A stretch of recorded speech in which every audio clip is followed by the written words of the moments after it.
Bon dia, historiadors! Com tots sabeu, al llarg de la història han existit grans imperis, com l'imperi britànic, l'imperi espanyol o l'imperi portuguès, però avui us parlarem de l'imperi napoleònic. Napoleó va néixer a l'illa de Còrsega, França, el 15 d'agost del 1769 i va morir als 52 anys. Era fill de Carlo Bonaparte i Maria Letizia Ramolino. Des de petit ja estava introduït en la política i amb 35 anys va pujar al tro com a emperador francès. Va anar guanyant importància fins a ser cònsol el 1802 i el 1804 va fer un cop d'estat i es va convertir en emperador amb el bonapartisme, un règim dictatorial que garantia estabilitat a costa de la llibertat amb el control i la censura. La seva coronació la va portar a terme a Notre Dame, ja que no volia que l'associessin amb els reis de l'antic règim. Napoleó va establir una nova societat marginal. Aquest règim tenia una important tasca legislativa, que era reforma de l'administració, promulgació del Codi Civil del 1804 i signatura d'un concordat. En aquest sistema de Napoleó estava la burgesia enriquida i l'aristocràcia per damunt.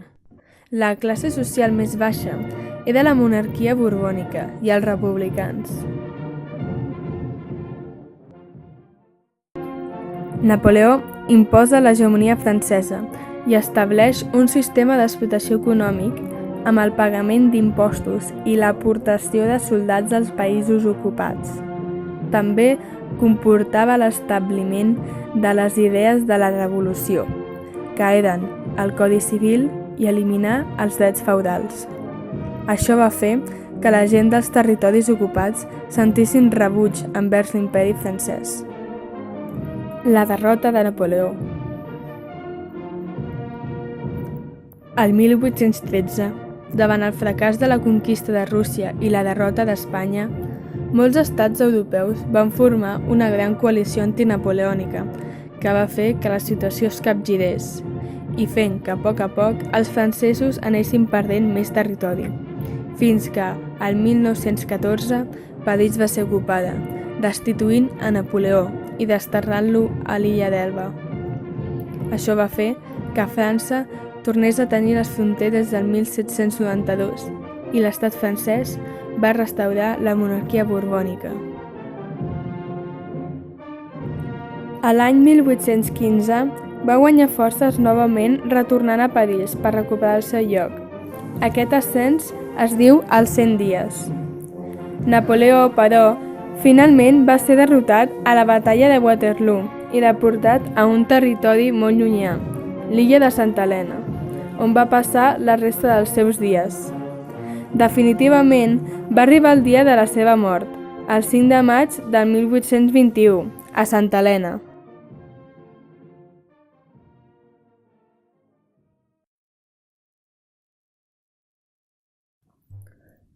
Conseqüències. La seva mort no va ser en va, perquè l'arribada de Napoleó al poder va portar diverses conseqüències a França i la resta d'Europa, que van ser: una era que Napoleó, a l'arribada d'un territori, abolia l'antic règim i triomfaven les idees il·lustrades. També va fer que en molts territoris hi haguessin revoltes liberals i nacionalistes i van començar a sorgir idees d'independència a les colònies americanes, influïdes pel triomf de la Revolució a França.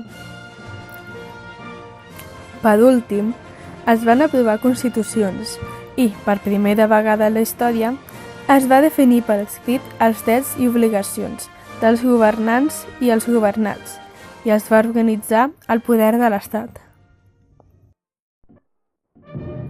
En conclusió, el primer imperi francès va establir les primeres bases de la diferenciació de l'edat moderna i contemporània. Espero que us hagi agradat, historiadors!